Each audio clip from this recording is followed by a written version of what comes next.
அன்பு உயிர்களுக்கு எனது அன்பான வணக்கம். இன்றைக்கி ஐயப்ப சுவாமியை பற்றி ஒரு பாட்டு, இந்த இசைவாணின்னு ஒருத்தவங்க பாடியிருக்காங்க. இந்த பகுத்தறிவு பானா ஊனா அப்படிமா இந்த பகுத்தறிவாளர்களுக்கு இந்து மதம் தான் இளிச்சுவாய மதம். பாக்கி எந்த மதத்தை பற்றியும் அவங்க பேச மாட்டாங்க.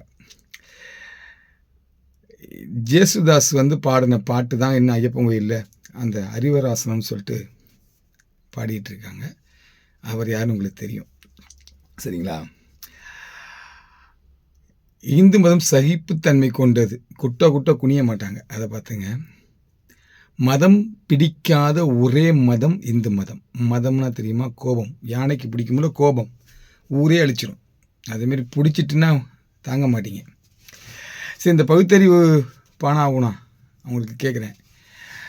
அந்த இசைவாணி அவங்க இந்த பிக் பாஸில் போய் ஒரு 100 நாள் பிக் பாஸ் நிகழ்ச்சிக்கு போனாங்க.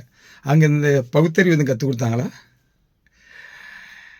அங்கே மானம், ரோசம், சூடு, சுரணை எது போனாலும் பரவாயில்ல, நமக்கு 50 லட்ச ரூபா பணம் கொடுக்க போகிறாங்க அப்படின்னு தானே போனீங்க? சரி, ஓகே, அது உங்கள் விருப்பம். அந்த பகுத்தறிவுக்கிட்ட நான் ஒன்று கேட்குறேன். நீ ஒன்றும் இல்லை, நான் ஒரு சுடுகாடு காமிக்கிறேன். நல்லா 2 மணிக்கு போய் அங்கே போனால் ஒன்று எரியும். அதை போய் நல்லா எரிச்சு விட்டு நல்லா சாம்பல் எடுத்துகிட்டு வாங்கலை. பகுத்தறிவு தானே, பயம் இல்லையில. செய்வீங்களா? அவங்கவுங்க நம்பிக்கைங்க அவங்களது. உங்கள் நம்பிக்கை என்னென்னா, எல்லாம் உங்களுக்கு பிடிக்கலைன்னா வேறு ஏதாவது பகுத்தறிவில் நிறையா இருக்குது. கடவுளை திட்டுறது மட்டும்தான் உங்களுக்கு பகுத்தறிவு கிடையாது, நிறையா இருக்குது.